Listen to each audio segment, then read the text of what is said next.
Hey guys, I'm back. It's been a while since I've sat down and did a little commentary in my videos, so I want to take the time and chat and debate about the official hardcore servers and why I believe the main reason people are playing them isn't exactly what you think.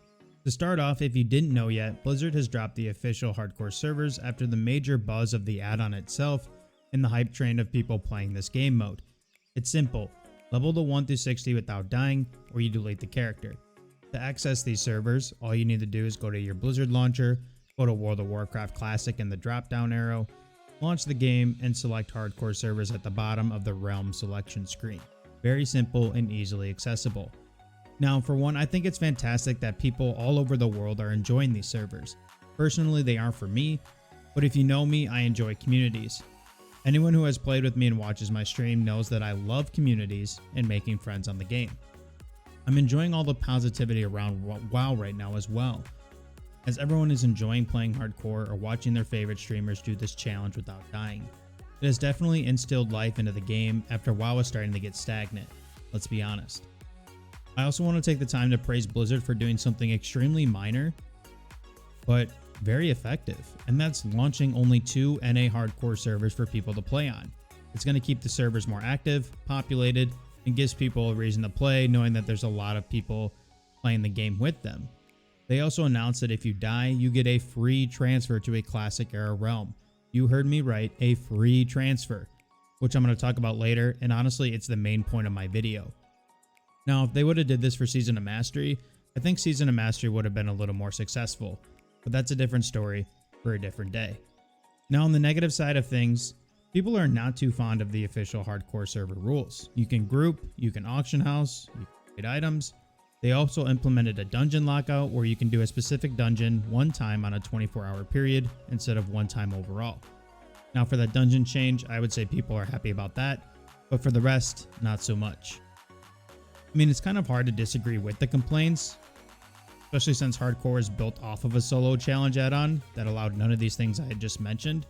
I think it's fair to call this a softcore challenge, and that's me not trying to tarnish the fun people are having playing on these new servers. There's also been rumors that Blizzard will implement some sort of their own SSF rules into these servers. SSF just means solo self-found mode. It's just the official term of what the hardcore add-ons rules were. Now, if I want to be brutally honest or play devil's advocate, which somebody has to do, whether it's me or somebody else, I'd like to think that this is just a game mode to tide people over until something else happens.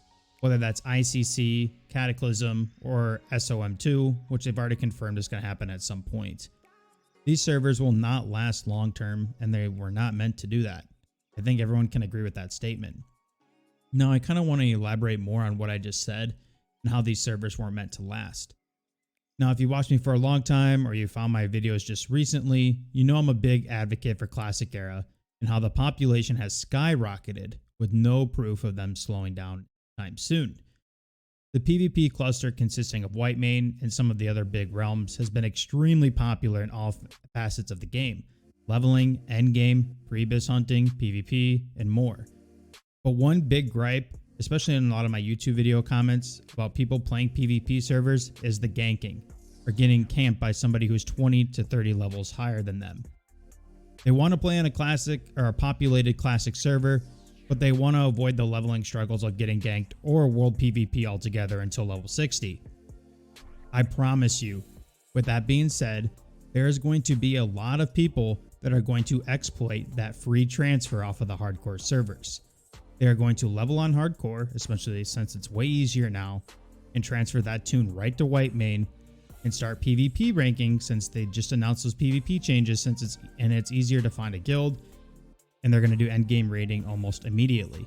Think about it. You can level together on the hardcore servers, you can use the auction house, trade, professions, etc. without world PvP or major risks of dying, since you'll have way better gear than the usual SSF mode. I like to think I've already kind of proved that endgame raiding will not exist on these hardcore servers. As much as people want to believe it, it's not going to. The 1 through 60 leveling hype will only last for so long, but in my eyes, or my own opinion, these servers will eventually just boost the classic era realm population even more with those 3 transfers. Thanks for watching, and I'll see you guys another time.